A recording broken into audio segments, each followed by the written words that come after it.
예, 경제와 투자, 섹터에 대해서 깊이 있게 생각해보는 시간, 딥사이트 시간입니다. 최근에 워낙 시장이 지수는 제한적이고 순환매가 일고 있고요. 가장 대표적인 건 사실은 바이오인데요. 바이오 말고도 이제 또 눈여겨보는 섹터가 몇 있습니다. 그 가운데 하나가 이제 게임주인데요. 예, 최근에 이 게임쇼도 좀 있었고요. 또 예정되어 있는 곳도 있습니다. 게임주 이야기 오늘 깊게 하겠습니다. 임희석 미래에셋증권 연구위원 오셨습니다. 어서 오십시오. 안녕하십니까? 네. 일단 신작 발표, 그다음에 이런 게임과 관련된 이벤트 이런 것들이 중요한데요. 독일에서 얼마 전에 이제 게임쇼가 있었나 보죠. 글로벌하게 혹은 우리 시장에서 최근에 게임 업계 관심은 어떤 겁니까? 네, 저도 독일 게임스컴 게임쇼를 이제 지난주에 다녀왔는데요. 전체적으로 신작이 이제 저희 국내사가 나간 경우는 이제 3개 게임사가 좀 참여를 하였고요. 네. 크래프톤이 인조이와 다크앤다크 모바일이라는 신작을 들고 나왔고, 펄어비스가 붉은 사막을, 넥슨이 카잔이라는 작품을 들고 나갔습니다. 새 회사의 신작들이 수상을 한 건 아니지만 그래도 시연 작품들이 좀 뜨거운 반응을 얻었다라고 좀 보시면 좋을 것 같고요.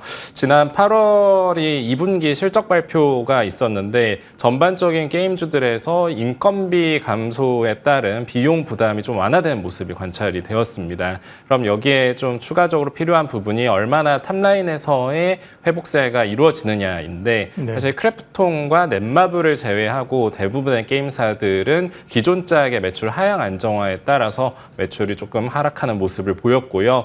좀 향후에 이제 중요한 부분은 결국 크래프톤과 같이 기존작이 얼마나 반등을 해줄 수 있느냐에 대한 부분과 하반기 이후에 좀 신작이 대형 신작이 어디가 출시가 되느냐, 이 정도가 관전 포인트로 보시면 좋을 것 같습니다. 게임 회사도 어려울 것 같아요. 보통 이제 우리가 어떤 히트 상품이 하나, 특별히 음식료 같은 거 하나 히트 상품이 있으면 그게 이제 지속적으로 팔리잖아요. 근데 게임은 물론 옛날에 NC소프트 리니지라는 게임이 꽤 오랫동안 그렇게 자리를 유지했습니다만 나머지 게임들은 신작을 계속 내고 또 계속 업그레이드를 하고 밤새고 이런 작업들을 해야 되는 게 게임인 것 같습니다. 그러면 여전히 지금 말씀하신 것도 보면 결국은 어떤 소비라든지 규제나 이런 것보다는 게임주를 볼 때는 신작 효과, 신작 모멘텀이 가장 중요합니까? 네, 아무래도 이제 두 가지 포인트로 접근을 하실 수가 있을 것 같아요. 네. 게임주가 주가가 오르는 경우는 크게 첫 번째로는 신작이 대형 신작이 나온다라고 했을 때 출시되기 전까지의 기대감으로 먼저 움직이는 경우가 있고, 두 번째로는 이게 숫자적으로 잘 나오면서 실제 흥행까지 나오면서 밸류에이션이 낮아지면서 이제 주가 상승이 나오는 경우가 있는데, 현재 지금 하반기 그리고 내년도 상반기까지 봤을 때 기존작이 갑자기 매출이 올라올 만한 그런 좀 부분은 많이 없다 보니까 신작이 언제 좀 대형 신작이 이렇게 출시가 되는가가 주요 포인트로 보시면 될 것 같아요. 일단 대형사 중에서는 크래프톤 같은 경우가 앞서 말씀드린 다크앤다크 모바일과 인조이가 올해 하반기 연내에 좀 출시가 될 예정이고요. 시프트업 같은 경우는 스텔라 블레이드의 PC 버전이 내년도 상반기 중에, 그리고 니케 역시도 중국으로의 확장 가능성이 좀 여전히 열려 있는 그런 상황으로 보실 수가 있고, 넷마블과 같은 이런 회사도 내년도에 좀 출시 준비 중인 7개의 대제 오리진과 같은 작품이 좀 준비가 되고 있는 게 시장에서 관심을 받고 있다라고 보시면 좋을 것 같습니다. 네, 결국 이제 신작이 중요한 모멘텀이고요. 약간 좀 갑자기 생각난 제가 조금 여러분들이 궁금해하실 만한 좀 뜬금없는 질문 하나 좀 드리고 싶은데요. 결국은 게임주도 이 세상의 트렌드를, 기술을 반영하잖아요. 그래서 최근에 일고 있는 이런 AI의 변화, 혁명 이런 게 게임주하고 무슨 영향이 있을까요? 왜냐하면 그전에 메타버스나 NFT 있을 때는 사실 모든 게임사들이 다 한다고 했었잖아요. AI와 관련된 어떤 게임 업계의 어떤 연결, 관계 이런 건 혹시 좀 있습니까? AI 쪽이 이야기가 하드웨어 단에 먼저 많이 나오고 있긴 하지만 다음에 이제 영향을 크게 미칠 부분은 콘텐츠인 거는 좀 당연히 변함이 없는 사실이고 네. 그럼 여기에서 게임 업종이 어떠한 영향을 받을까는 크게 보면 뭐 세 가지로 나눠서 생각을 해보실 수가 있을 것 같아요. 예. 그러니까 게임 내에 요즘 도입되고 있는 것들이 NPC가 인공지능을 좀 가지면서 본인들이 유저 개인에게 커스터마이징된 그런 대답들을 내놓는 식으로 게임들이 변한다거나 아니면 뭐 스테이지형 게임들 같은 경우는 다음 스테이지를 AI가 생성을 해준다거나 네. 게임의 뭐 재미 자체를 좀 올려주는 방향으로 좀 게임이 변화하면서 이용자가 지불하는 금액 자체가 올라오는 모습도 좀 보이고 있는 상황이고요. 두 번째로는 생산성 자체가 뭐 이전에는 게임 하나를 만드는 데 있어서 굉장히 많은 코딩적인 그런 노력이 들어갔다라고 네. 하면 요즘은 노코딩 툴까지 나오면서 이런 코딩에 대한 그런 진입 장벽이 조금 완화가 되고 있다라는 부분이 있고 마지막으로 이건 게임사들의 지금 인건비가 떨어지는 요인 중에 하나인데 네. 전체적으로 개발자들의 그러니까 임금 상승세가 많이 줄어들었습니다. 그러니까 IT나 스타트업 쪽에서의 이런 생성 AI 도입에 따라서 개발자들에 대한 수요가 좀 줄어들다 보니까 임금 상승이 좀 둔화가 된 부분 그리고 일러스트레이터들 같은 경우엔 일러스트를 이전에 하나씩 다 그렸어야 되는데 지금은 좀 다양한 캐릭터들을 뽑아두고 거기에 대해서 리터칭 작업으로 하다 보니까 일러스트를 뽑는 비용 자체도 많이 줄어들었다가 포인트로 보시면 될 것 같습니다. 네. 지금 드린 질문은 뭐 저희가 사전 질문에 없었던 내용인데 마치 준비된 것처럼 착착착 얘기를 하셔서 깜짝 놀랐습니다. 상당히 사실 그런 게 우리가 가려져서 그렇지 모멘텀을 주기 시작하면 게임주에도 기본적으로 비용 절감 된다는 거잖아요. 그죠? 그 다음에 더 디테일하게 업그레이드 할 수 있다니까 연관성이 꽤 있네요. 예. 자, 그럼 반대로 게임주의 지금 최대 그 리스크, 현존한 리스크 또 나올 수 있는 게임 산업의 리스크 요인은 어떤 겁니까? 뭐 우선 게임 지금 산업을 볼 때 앞서 말씀드린 네. 것처럼 가장 중요한 좀 포인트 중에 하나가 뭐 기대할 만한 대형 신작이 언제 출시가 되는가 이 신작에 대한 모멘텀으로 말씀을 드렸는데 네. 뭐 좀 대형 신작을 준비하다 보면 개발 기간이 일반적으로 최소 한 4년부터 해서 길어지면 뭐 5년, 6년, 10년까지 가는 경우도 있거든요. 네. 그러다 보니까 국내 뭐 게임사 중에 펄어비스의 붉은 사막과 같은 이런 대형 신작 같은 경우는 뭐 기대감이 워낙 큰 기대가 워낙에 큰 신작이기도 하지만 실질적으로 좀 연기가 좀 계속 되어 왔다 보니까 향후에도 연기가 될 수 있다라는 리스크를 좀 늘 앞두고 있는 그런 부분이 있고요. 유메이드 같은 경우도 뭐 중국으로의 좀 진출을 좀 모색을 하면서 뭐 파노를 받은 작품도 있고 파노를 아직 기다리고 있는 작품도 있는데 파노를 기다리는 작품 같은 경우에는 정확히 어느 시점에 나올지는 알 수가 없다. 예. 그러니까 조금 이제 더 늦게 좀 나올 수 있다라는 이런 리스크가 존재한다라고 보시면 될 것 같아요. 네. 이게 또 뭐 규제에 항상 영향을 국내도 그렇고 중국도 받긴 하는데요. 그 얘기가 궁금하긴 한데 뭐 오늘은 좀 기업 얘기를 중심으로 하려고 해서 추가적인 그 리스크 요인은 좀 스킵하고 넘어가도록 하겠습니다. 기업별로 보면 뭐 최근에 가장 주목받는 기업은 크래프톤입니다. 일단 뭐 주가 측면에서 강하게 가고 있고요. 요즘도 크래프톤의 목표가를 47만 원으로 올리셨고, 네, 적극 매수 의견을 주셨습니다. 크래프톤을 주목해야 되는 이유는 무엇인가요?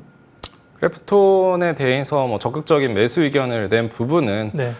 리포트에서도 제가 뭐 주된 의견으로 밝혔듯이 올해 주가 상승 폭이 실질적으로 이익 상승 폭에 비해서는 미미했습니다. 네. 그래서 밸류에이션은 오히려 하락을 했다라고 좀 생각을 하셔도 좋을 것 같고요.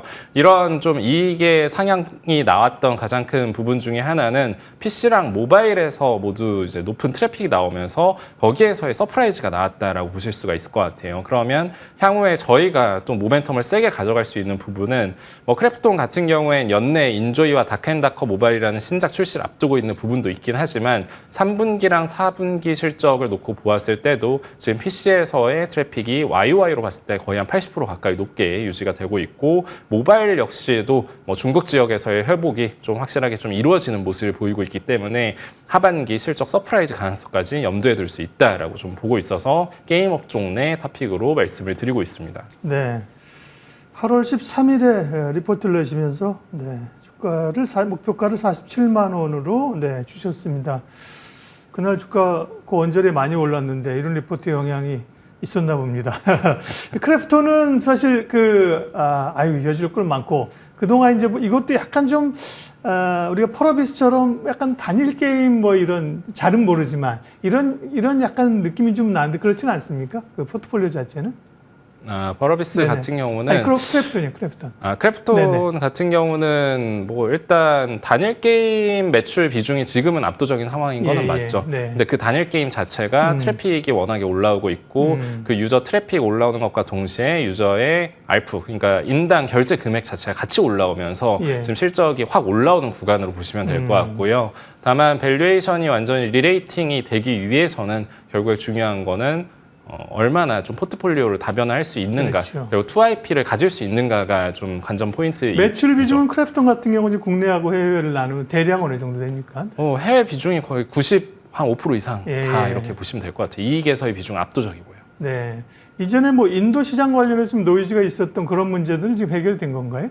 인도 시장에서는 워낙에 지금 크래프톤이 먼저 진출해가지고 예. 정부와 유대가 좀 끈끈하고 거기에서의 좀 사회적인 활동도 다 같이 하면서 네. 지금 게임의 인기 자체가 인도에서 1위 게임이 된 지가 꽤 오랜 시간이 지나고 있어서 예. 여기에 대해서 막 규제 이슈가 갑자기 불거진다거나 할 가능성은 좀 낮다라고 판단을 하고 있습니다. 그렇군요. 다 오르는 이유가 있군요. 네. 게임주 가운데서는 뭐 전체적으로 게임주가 사실 다 주목받는 그런 구간은 아닌데요. 몇몇 종목이 주목과 펄어비스 얘기도 꽤 있었고 기대감도 있었는데 투자 의견은 중립이고 주가도 최근에 보면 단기적으로 좀 흘러내렸습니다. 이 이유는 아까 말씀하신 것처럼 새로운 신작이 좀 지연돼서 그런 이유인가요? 일단 기존 짝의 매출 하향세는 계속되고 있으니까 네. 회사 입장에서는 신작을 하나 내서 한번 터트려 줘야 되는 네. 그런 시점인 건 맞는데 방금 말씀 주신 것처럼 신작에 대해서 좀 계속 연기되고 있는 부분이 예. 이게 단순히 6개월에서 1년 뒤에 딱 나옵니다. 이제 출시 일정이 정해져 있는 상황이라면 투자자분들이 좀 더 불확실성을 덜 갖고서 이제 투자를 할 수가 있지만 이게 뭐 지금 내년도에 나온다라고 해도 뭐 내년 가서 이제 후년도로 또 밀릴 수도 있는 거고 네. 그러면 이게 게임의 흥행 가능성도 워낙에 쟁쟁한 경쟁작들도 매년 더 높은 퀄리티로 나오기 때문에 흥행 가능성도 조금씩 떨어질 수밖에 없다라는 좀 부분으로 보시면 될 것 같아요. 그래서 네. 저 같은 경우는 이 출시 일정이 확정된 이후에 좀 플레이를 하는 거를 추천을 드리고 있고 지금은 보수적으로 접근을 해야 된다라고 리포트상으로 말씀을 드리고 있습니다. 네, 게임 업종 가운데서는 앞서 얘기한 크래프톤을 최선호주 탑픽으로 가지고 계시고요. 네, 게임 산업 최근의 흐름들 또 핵심 종목들 얘기했고요. 이번에 이제 조금 더 확장해서 게임과 플랫폼 쪽으로 좀 확장해서 최근에 관심 있는 기업들을 조금 더 보도록 할게요. 네이버도 다시 관심 가져볼 시기라는 코멘트를 주셨다고 하는데 시장에서는 사실 별로 그렇게 큰 관심이 없어 보이긴 합니다. 어떤 점이 포인트인가요? 네. 그래도 네이버가 지난 실적 발표 이후로는 이제 조금씩 반전의 움직임을 지금 보여주고 네. 있는 상황으로 보시면 될 것 같고요. 우선 네이버에 대해서 이번에 관심을 가져야 된다라고 말씀드린 하나의 포인트는 상반기 대비했을 때 불확실성이 많이 떨어졌다라는 부분이 있습니다. 그러니까 지속적인 주가 하락으로 밸류에이션은 낮아진 상황 속에서 상반기에 주가의 불확실성을 야기한 일본에 대한 이런 일본 사업의 지속성에 대한 불확실성을 라인과 관련된 이번 실적 발표에서 지분 매각은 없을 거다라고 이제 공언을 하면서 많이 해소가 되었고요. 그리고 커머스에서 좀 성장률이 떨어지고 중국 직구 플랫폼들 예를 들어 테무나 알리익스프레스와 같은 이런 중국 직구 플랫폼의 약진의 영향을 받았었는데 이런 중국 직구 플랫폼들이 2분기 이후에는 좀 트래픽이 조금씩은 떨어지는 모습을 보이고 있습니다. 여기에 추가적으로 팀F 사태가 터졌죠. 이 팀F 사태가 터짐으로 인해서 티몬과 위메프에서의 유저 이탈과 GMV 이탈은 예정된 수순인데 예. 여기에서 네이버가 오픈마켓 시장에서의 점유율이 40% 이상이다 보니까 예. 충분히 3분의 1 정도는 팀F 사태에서의 이탈 GMV를 가져올 수 있을 것이다 라고 좀 판단을 해서 예. 단기적으로도 커머스 부분이 좀 좋아지는 효과가 있을 것이다 라고 좀 보고 있고 마지막으로 금리 인하가 하반기든 내년도 상반기든 추가적으로 있다라고 했을 때 광고주들이 광고 집행비를 늘리는 게 금리 인하 시그널을 보고 보통 조금씩은 이제 늘리는 모습을 보이다 보니까 네이버에 좀 침체됐었던 디스플레이 광고의 성장률이 다시금 가속화될 수 있는 그런 포인트로 생각을 하고 있습니다. 네. 미국 증시에 상장한 웹툰 엔터테인먼트는 처음에 상당히 기대감이 있다가 그냥 실적이 뭐 안 좋았던 거 주가 굉장히 급락했었는데요.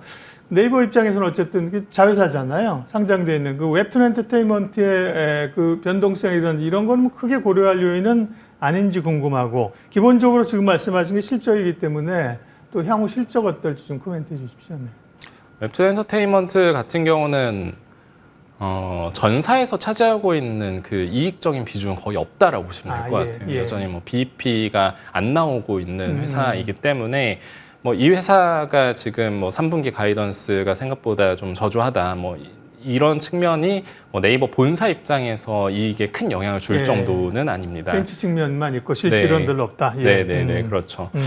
뭐 그래도 전반적인 사업부들을 놓고 봤을 때 뭐 콘텐츠 영역이 뭐 이전만큼 고성장이 나온다라고 하면 네이버 자체도 리레이팅이 될 만한 포인트인 거는 맞지만 그건 일본 시장에서의 경쟁이 워낙에 좀 치열해지고 있는 상황이다 보니까 단기간에 어떻게 해결할 수 있는 문제로 볼 수는 없을 것 같고요. 일단은 광고랑 커머스가 생각보다는 좀 좋아지고 있다라는 부분에 초점을 맞춰야 될 것 같아요. 그리고 앞서 말씀드린 국내 광고 집행비가 올라오면서 디스플레이 광고의 성장률이 개선이 될 수 있는 부분, 그리고 최근에 네이버 앱을 켜보시면 뭐 스크롤을 내려도 끝이 없는 모습을 보실 수가 있는데 앱이 개편이 많이 들어간 거예요. 그래서 콘텐츠가 개인 맞춤형으로 나오고 그 사이사이에 광고가 들어가 있는데 이러한 부분들이 이미 2분기 실적부터 뭐 유의미한 효과를 광고 쪽에서 보여주고 있다. 그럼 하반기에는 이게 온기 반영이 되는 그런 효과를 생각해보면 광고 쪽은 오히려 추정치 상향이 있을 수가 있는, 컨센 상향이 있을 수가 있는 그런 상황으로 보시면 좋을 것 같습니다. 네. 네이버에 대해서는 이미석 의원은 26만 원 목표가를 매수 의견 8월 9일 날 제시를 해주셔서 매수 의견으로 가져가고 있고요. 사실 조금 더 이렇게 뭐라 그러죠? 몸이 가볍다고 해나 관심 있는 게 뭐 예전에 그 아프리카 TV는 수프로 이름을 바꿨고요. 그 다음에 카페24가 뭐 유튜브에 쇼핑한다고 그래서 최근에 굉장히 관심 있고 주가도 올랐던 것 같습니다. 그 부분은 아직 지금은 기대가 아니고 실제로 반영될 게 남아 있는 건지 카페24는 어떻게 보세요? 네. 카페24에 대해서는 우선 저희가 뭐 중소형주 토픽으로 계속 좀 이야기를 드린 이유 중에 하나가 올해가 유튜브 쇼핑을 제외하더라도 실적 자체가 계속 개선이 되고 있는 그런 상황입니다. 턴어라운드를 하는 원년이 올해로 좀 생각을 하실 수가 있을 것 같고요. 작년까지 좀 적극적으로 체질 개선이 있었고 이게 끝난 거라고 이제 대부분의 사람들이 생각을 했지만 올해에도 조금씩 최적화 작업을 계속하면서 비용에서의 좀 개선세가 좀 지속이 되고 있고요. 그럼 이익 체력이 이제 최소한도로 이제 갖춰진 상황 속에서 뭐 시장에서 기대하는 이런 유튜브에 대한 스토리는 이렇게 보시면 될 것 같아요. 국내 상거래 시장의 성장률은 과거에 한 20% 정도 나오다가 지금 10%까지 떨어진 게 맞거든요. 근데 그 안에서도 이 라이브 커머스 시장 자체는 YOY 50% 이상씩 계속 성장을 하고 있습니다. 2028년도까지도 50% 이상의 성장률을 유지할 것으로 판단을 하고 있고요. 그 안에서 지금 가장 잘 플레이를 하고 있는 게 네이버 쇼핑 라이브인데 미국과 중국과 같이 이런 라이브 커머스가 먼저 개화한 시장 같은 경우도 처음에는 커머스 플랫폼들이 대부분 상위권을 차지하지만 뭐 지금 좀 성숙된 이후에는 2위, 3위 플랫폼 같은 경우는 다 컨텐츠 플랫폼들이 차지를 하거든요. 뭐 미국 같은 경우는 메타가 하고 있는 인스타나 페이스북 라이브가 있고 중국 같은 경우는 틱톡샵이나 화이쇼와 같은 플랫폼들이 좀 쟁쟁하게 위치를 하고 있는데 국내 역시도 2년에서 3년 정도의 기간을 두고 봤을 때 네이버 쇼핑 라이브와 함께 과점 사업자로서 등극을 할 것을 유튜브 쇼핑으로 판단을 하고 있고 이 유튜브 쇼핑에서의 중요한 롤을 담당을 하고 있는 카페24가 좀 최대 수혜를 볼 것으로 좀 예상을 하고 있습니다. 그 로직은 어떻게 되는 거예요? 지금도 말씀하신 것처럼 라이브 커머스 같은 거 유튜브에서 이렇게 하잖아요, 그죠? 상품도 하고. 그런데 그럼 이건 이제 유튜브하고 또 이렇게 서로 협력해서 하는 것 같습니다. 틱톡하고 협력 얘기도 나오고 있는 것 같은데, 그럼 기존에 이렇게 이 소상공인들이 자기 그 쇼핑몰을 웹에서 열었던 것처럼 자기 채널을 열어서 거기서 상품을 판매하고 연결이 되는 구조예요? 어떻게 되는 거예요? 뭐 일단 이전에 쇼핑몰을 연다라고 하면 뭐 거기에서 하나의 플랫폼에만 노출이 되는 게 아니라 멀티 플랫폼으로 이렇게 같이 노출이 되잖아요. 그럼 가격이 뭐 변동이 있거나 뭐 물건에 이제 변동 사항이 있을 때 뭐 저쪽에도 바로바로 이제 변동이 돼야 되는데 이런 가격 연동 서비스를 하는 게 이제 그걸로 보시면 될 것 같아요. 이거를 유튜브 쇼핑에도 제공을 하고 있는 거고 그러면 이제 그 셀러들 입장에서는 이런 유튜브 쇼핑에 입점을 해서 카페 입사 이 가격 연동 서비스를 이용을 한다라고 할 때 거기에서 발생하는 GMV의 몇 프로 정도를 이제 테이크 레이트로 주는 부분인데 이게 만약에 지금 전용 스토어 오픈을 한 그 창구를 통해서 이렇게 한다라고 하면 3% 가까이 좀 수수료가 나가게 되고 예. 만약에 전용 스토어 기능을 사용하지 않는다라고 하면 0.8% 정도가 지금 나가는 구조로 좀 생각을 하실 수가 있을 것 같아요. 그러나 3% 정도로 나간다라고 해도 그 안에 이제 카드사 수수료랑 피지 쪽으로 떼줘야 되는 부분이 있다 보니까 예. 공헌이익 측면에서는 0.8% 정도가 떨어진다라고 좀 생각을 하실 수가 있을 것 같습니다. 네, 관심 있는 분들은 조금 더 스타디를 해볼 필요가 있습니다. 오늘 딥사이트는 게임주하고요, 플랫폼, 네이버, 카페24까지 얘기를 했습니다. 미래에셋증권 임희석 연구위원 도움 말씀 주셨습니다. 오늘 관심 있는 부분 큰 도움이 됐습니다. 고맙습니다. 감사합니다.